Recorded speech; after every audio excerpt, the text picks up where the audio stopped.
You don't just buy an Audi R8 so you can get to work faster. Maybe you buy it for some delicious midlife crisis energy, or so you can finally have your Tony Stark pulls up to the gala moment in real life. Respect.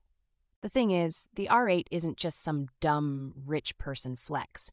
This is a car with a 5.2-liter V10 engine that screams up to 8,500 RPM, and it's basically an Italian supercar in a German suit. We're talking 562 horsepower, enough to turn any straight road into a roller coaster. But here's where most first-timers trip up. Maintenance bites hard. People see the $130K price tag and forget that brake jobs are like $3,000, and tires wear out about as quickly as your New Year's resolutions. Even oil changes cost more than your last vacation. Most folks think they'll be thrashing their R8 on mountain roads every weekend. In reality, they end up babying it, terrified of rock chips or some idiot in a pickup truck.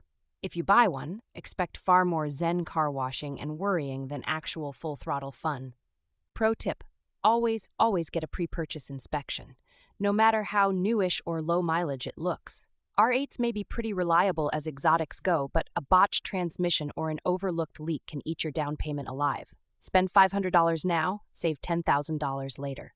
There's also the crowd versus privacy puzzle.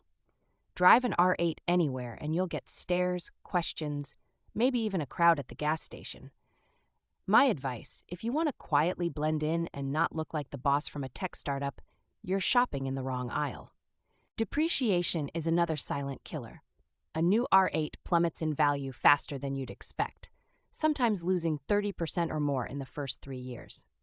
If you're value-minded, consider a 2 or 3 year old one. Let someone else eat the depreciation souffle. Insurance? Oh boy. Your regular carrier might quote you something that makes your jaw drop. People in Portland sometimes pay more just for the privilege of dodging potholes that could snap a $1,500 rim. Shop around and budget at least $3,000 per year if you're lucky. One myth: the R8 is a terrible daily driver. False. It's surprisingly practical for a supercar. Decent trunk, ride comfort is far from punishing, and visibility is better than almost anything in its class. You can absolutely drive it to Trader Joe's if you don't need to buy much. Just remember, the R8 wants 91 octane like a kid wants candy.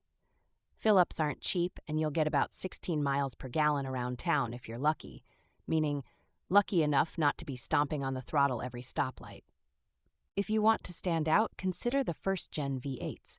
They sound fantastic, are more affordable, and give you that gated manual experience that's almost extinct. Audi only made so many of those, and purists pay a premium for the stick shift. Final pro tip: join an Audi owners forum. These people have all the best hacks, cheapest parts sources, and can talk you through the pain of explaining to your partner why you just spent $800 on a detail. The R8 community is shockingly helpful. Cars aren't the only thing you get when you buy one.